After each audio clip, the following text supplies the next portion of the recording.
one of the biggest hurdles, not just in this program, but in any fitness program, really just boils down to consistency. And I harp about consistency all the time because it's the single most important thing when it comes to success. I think that with anything in fitness, the struggle comes with consistency. I could blame it on several things. I could blame it on shift work. I could blame it on not being happy where I was in my career.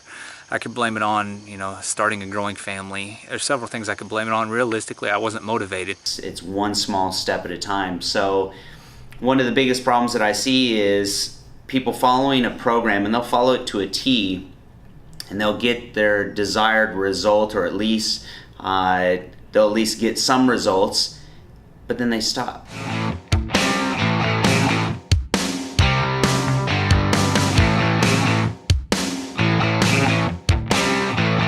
Try not to die right now.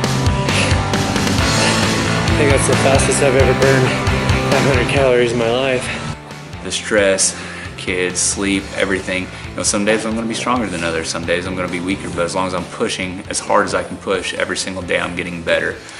Specific to Danielle, Corey, and Joe, I think each of them have their unique set of challenges. For Danielle, she has a very specific goal.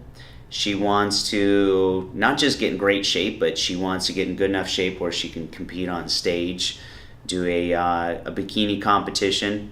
And one of the things that I cautioned her on is that to achieve that level, there's being in shape, and then let's call it an elite level shape. You're talking about extreme results, so it requires extreme action to get those results. So for her, it's finding that balance. That's going to be the challenge, is achieving that extreme result and balancing out the other things that are important to her.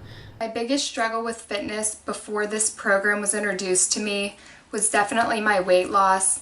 I reached an all-time high weight of 230 pounds. That's when I was pregnant with my second son. When he turned 2, I was still the same size.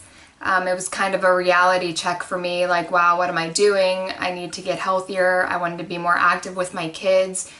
So I did start eating better. I did cardio 2 to 3 days a week. I lost a significant amount of weight before I was introduced to this program, but I had no tone or shape to my body at all.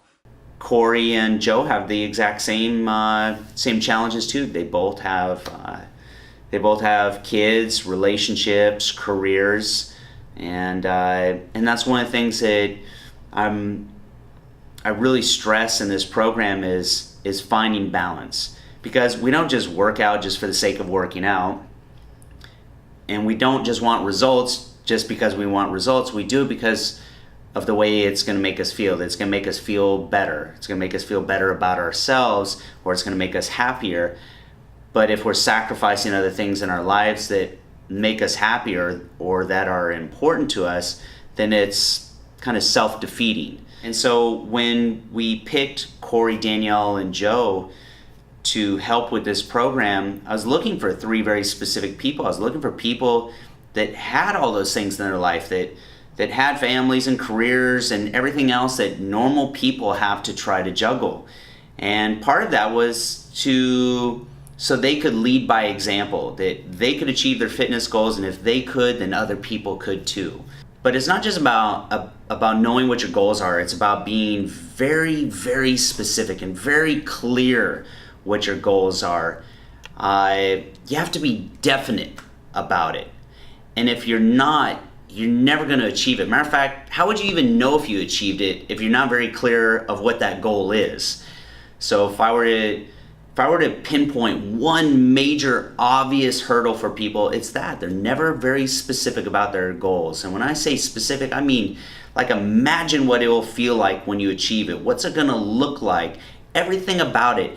And then the single most important step you can take from that point, once you've got it clear here, is put it down on paper. That's the first step of taking an idea out of your head and making it real. That's like step 1 into manifesting it. Because in here it's just an idea, it's just a thought floating around. But once you put it on paper, even though it's on paper, now that's something tangible, that's real. And that's the first step.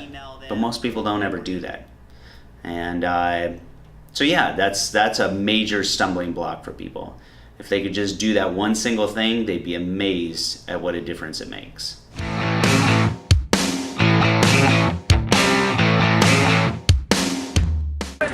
Just finished the mud run, an hour and so many minutes. A long time. I only It was missed 2 ridiculous. obstacles. I got them all. We're good.